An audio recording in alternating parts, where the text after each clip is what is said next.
Hello hi dear friends, എല്ലാവർക്കും നമ്മുടെ പുതിയ റെസിപ്പിയിലേക്ക് ഒരിക്കൽ കൂടി സ്വാഗതം. ഇന്ന് നമുക്ക് നല്ലൊരു സിമ്പിൾ ആൻഡ് ടേസ്റ്റ് ആയിട്ടുള്ള 4 മണി പലഹാരം ഉണ്ടാക്കിയെടുക്കാം. ഏത്തക്കാ ബജി അല്ലെങ്കിൽ കായ ബജി. വളരെ സിമ്പിളാണ്, അതേസമയം നല്ല ടേസ്റ്റാണ്. കുട്ടികളൊക്കെ സ്കൂളിലോട്ട് വരുമ്പോഴോ അല്ലെങ്കിൽ നിങ്ങളിപ്പോൾ ഓഫീസിൽ നിന്നൊക്കെ വരുമ്പോൾ പെട്ടെന്ന് ഒരു 4 മണി പലഹാരം ഉണ്ടാക്കിയെടുക്കണമെങ്കിൽ നമ്മൾ വെജിറ്റബിൾസൊക്കെ മേടിക്കുമ്പോൾ എപ്പോഴും മേടിക്കുന്ന ഒരു പച്ചക്കറിയാണ് ഈ കായ അല്ലേ, ചെറിയ കായ. അത് വെച്ചിട്ടാണ് ഉണ്ടാക്കിയെടുക്കുന്നത്. നമ്മൾ തട്ടുകടയിലൊക്കെ പോയി കഴിക്കുന്ന അതേ ടേസ്റ്റ് തന്നെയാണ്. ഉണ്ടാക്കി നോക്കണം. അപ്പോൾ നമുക്ക് വേഗം തന്നെ വീഡിയോയിലേക്ക് പോകാം. Keep on watching guys. Bajji ഉണ്ടാക്കിയെടുക്കാനായിട്ട് ഞാനിവിടെ ചെറിയ കായ ഇതുപോലെ കട്ടി കുറച്ചൊന്ന് സ്ലൈസ് ചെയ്തിട്ടുണ്ട്. ഒരു കായ മുഴുവനായിട്ടും ഇതുപോലെ കട്ടി കുറച്ച് സ്ലൈസ് ചെയ്തേക്കാണ്. ഇത് നന്നായിട്ട് കഴുകിയെടുത്ത ശേഷം ഞാൻ വെള്ളത്തിലിട്ട് വെച്ചിട്ടുണ്ട്. ഇത് വെള്ളത്തിലിട്ട് വെക്കുന്നത് ഇതിൻ്റെ കളർ ഒന്ന് മാറി പോകാണ്ടിരിക്കാനായിട്ടാണ്. ഒരു ബൗളിലേക്ക് നമുക്ക് 1 കപ്പ് കടലമാവ് ചേർത്ത് കൊടുക്കാം.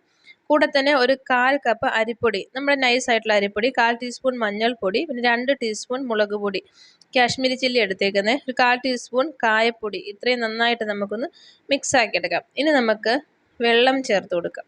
സാധാരണ നോർമൽ വാട്ടറാണ്, പക്ഷേ വെള്ളം ചേർത്ത് കൊടുക്കുമ്പോഴേ ഇച്ചിരിയായിട്ട് വെള്ളം ചേർത്തിട്ട് വേണം ഒന്ന് മിക്സ് ആക്കി എടുക്കാനായിട്ട്. ഒരുമിച്ച് ഒരുപാട് വെള്ളം ചേർത്ത് കൊടുത്താൽ ചിലപ്പം ഈ ബാറ്റർ അങ്ങ് വല്ലാണ്ട് ലൂസായി പോകും. ലൂസായി പോയിട്ടുണ്ടെങ്കിൽ ആ കായയിലേക്ക് എണ്ണയിലേക്ക് ഇടുമ്പോഴത്തേക്കും അത് വിട്ടു പോകും. അപ്പോൾ കറക്റ്റ് അത് കോട്ട് ചെയ്ത് നിൽക്കണമെന്നുണ്ടെങ്കിൽ വെള്ളത്തിൻ്റെ അളവ് പ്രധാനമാണ്. അപ്പോൾ നല്ല തിക്കായിട്ടായിരിക്കുന്നത്. ഇനി നമുക്ക് ഇച്ചിരി വെള്ളം കൂടെ ചേർത്ത് കൊടുക്കാം. അപ്പോൾ നമ്മൾ 2-3 പ്രാവശ്യമായിട്ട് ഇങ്ങനെ ഇത്തിരി വെള്ളം ചേർത്ത് കൊടുത്ത് ഇങ്ങനെ കുഴച്ചെടുക്കുമ്പോൾ നമുക്ക് കറക്റ്റായിട്ട് കിട്ടും. അപ്പോൾ ഒരുപാട് ഇങ്ങനെ തിക്കായിട്ട് പോകാൻ പാടില്ല. ഒരുപാട് തിക്കായിട്ട് പോയിട്ടുണ്ടെങ്കിൽ അത് എണ്ണയിലേക്ക് ഇട്ട് കൊടുക്കുമ്പോഴത്തേക്കും കറക്റ്റ് ഇങ്ങനെ വേവായിട്ട് വരത്തില്ല, ആ മാവ് അങ്ങ് കൂടിപ്പോകും. അപ്പോൾ അങ്ങനെയും പാടില്ല. ഒരിത്തിരി വെള്ളം കൂടി ചേർത്ത് കൊടുക്കുകയാണ്. നിങ്ങൾ ഇതുപോലെ കുറച്ചായിട്ട് വെള്ളം ചേർത്ത് കൊടുത്തിട്ട് മിക്സാക്കി എടുക്കുകയാണെങ്കിൽ നമുക്ക് ആ ഒരു പെർഫെക്റ്റ് ആയിട്ട് തന്നെ കിട്ടും. അപ്പോൾ നന്നായിട്ടൊന്ന് മിക്സാക്കി എടുത്തിട്ടുണ്ട്. കണ്ടോ, ഇതാണ് ഇതിൻ്റെ ശരിക്കുള്ള കൺസിസ്റ്റൻസി. കണ്ടോ, ഒരുപാട് ഇങ്ങനെ ലൂസും അല്ല, എന്നാൽ ഒരുപാട് തിക്കും അല്ല.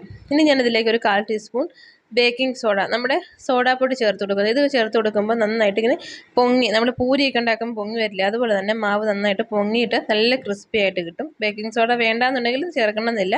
അങ്ങനെ വീർത്ത് വരണമെന്നുണ്ടെങ്കിൽ ബേക്കിംഗ് സോഡ ചേർത്ത് കൊടുക്കണം. ഉപ്പ് നോക്കുമ്പോൾ ഇത്തിരി ഉപ്പിൻ്റെ കുറവുണ്ട്. ഒരു 1/4 ടീസ്പൂൺ ഉപ്പ് കൂടി ചേർത്ത് കൊടുത്തിട്ട് നന്നായിട്ടൊന്ന് മിക്സ് ആക്കി എടുക്കാം.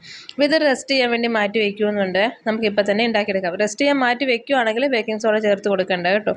എണ്ണ നന്നായിട്ട് ചൂടായിട്ടുണ്ട്. നമുക്കിതിലേക്ക് ആ ബാറ്ററിലേക്ക് കായ മുക്കിയിട്ട് ഇട്ട് കൊടുത്താൽ മതി. നന്നായിട്ട് പിടിച്ചിട്ട് കിട്ടും. അപ്പം ഞാൻ വെളിച്ചെണ്ണയിലാണ് ഉണ്ടാക്കിയെടുക്കുന്നത്. നിങ്ങൾക്ക് ഇപ്പം വെളിച്ചെണ്ണ ഇഷ്ടമില്ല എന്നുണ്ടെങ്കിൽ നിങ്ങൾക്ക് സൺഫ്ലവർ ഓയിലോ എന്തെങ്കിലും ഉപയോഗിക്കും. പക്ഷേ വെളിച്ചെണ്ണയിൽ ഉണ്ടാക്കിയെടുക്കുമ്പോൾ കുറച്ചുകൂടി നല്ല നാടൻ ടേസ്റ്റാണ്. ഇത് പെട്ടെന്ന് തന്നെ റെഡി ആയിട്ട് കിട്ടും. ഈ കായ ചെറിയ കായ എടുത്തേക്കുന്നത്, പെട്ടെന്ന് വേവും, അധികം വേവൊന്നും ഇല്ലാത്തൊരു കായയാണ്. അപ്പോൾ നിങ്ങൾ നേന്ത്രപ്പഴം വെച്ചിട്ട് ഉണ്ടാക്കുന്നതിൽ കുറച്ചുകൂടി സമയം വേവുണ്ട് കേട്ടോ. ഈ കായയ്ക്ക് അധികം വേവില്ല. പെട്ടെന്ന് തന്നെ ഉണ്ടാക്കിയെടുക്കാം. നല്ല ടേസ്റ്റാണ്. അപ്പോൾ കുട്ടികളൊക്കെ സ്കൂളിലോട്ട് വരുമ്പോഴത്തേക്കും പെട്ടെന്ന് ഉണ്ടാക്കിയെടുക്കാൻ പറ്റുന്ന, അപ്പോൾ നമ്മൾ ഓരോ ദിവസവും മാറിയിട്ട് വേണമല്ലോ സ്നാക്സൊക്കെ ഉണ്ടാക്കിയെടുക്കാനായിട്ട്. അപ്പോൾ നിങ്ങൾ ഏതെങ്കിലും ഒരു ദിവസം ഈ ഒരു സ്നാക്സ് ഉണ്ടാക്കി നോക്കൂ. നല്ല ടേസ്റ്റാണ്. അപ്പോൾ എരിവ് നിങ്ങളുടെ ഇഷ്ടം അനുസരിച്ച് മാറ്റം വരുത്താമേ. നിങ്ങൾക്കിപ്പോൾ ജീരകത്തിൻ്റെയൊക്കെ ടേസ്റ്റ് ഇഷ്ടമാണെങ്കിൽ ഇതിലേക്ക് ജീരകത്തിൻ്റെ പൊടിയോ അല്ലെങ്കിൽ പെരുംജീരകത്തിൻ്റെ ടേസ്റ്റ് ഇഷ്ടമാണ് പെരുംജീരകത്തിൻ്റെ പൊടിയോ, അതൊക്കെ നിങ്ങളുടെ ഓരോരുത്തരുടെയും ഇഷ്ടങ്ങളൊക്കെ അനുസരിച്ച് മാറ്റം വരുത്താം. നല്ല ക്രിസ്പിയാണ്, അകം നല്ല സോഫ്റ്റുമാണ്, നല്ല ടേസ്റ്റുമാണ് കേട്ടോ. കായത്തിൻ്റെ പൊടിയൊന്നും നിങ്ങൾ സ്കിപ്പ് ചെയ്യരുത്. നല്ല ടേസ്റ്റി ബജിയാണ്. ഉണ്ടാക്കി നോക്കിയിട്ട് ഫീഡ്ബാക്ക് അറിയാം. ആകം കണ്ടോ, നല്ല വെണ്ണ പോലെ വന്നിട്ടുണ്ട്. അപ്പം നമുക്ക് അടുത്ത വീഡിയോയിൽ കാണാം. പുതിയതായിട്ട് കാണുന്ന കൂട്ടുകാരെ സബ്സ്ക്രൈബ് ചെയ്യാൻ മറക്കല്ലേ. See you soon next video. Bye, take care.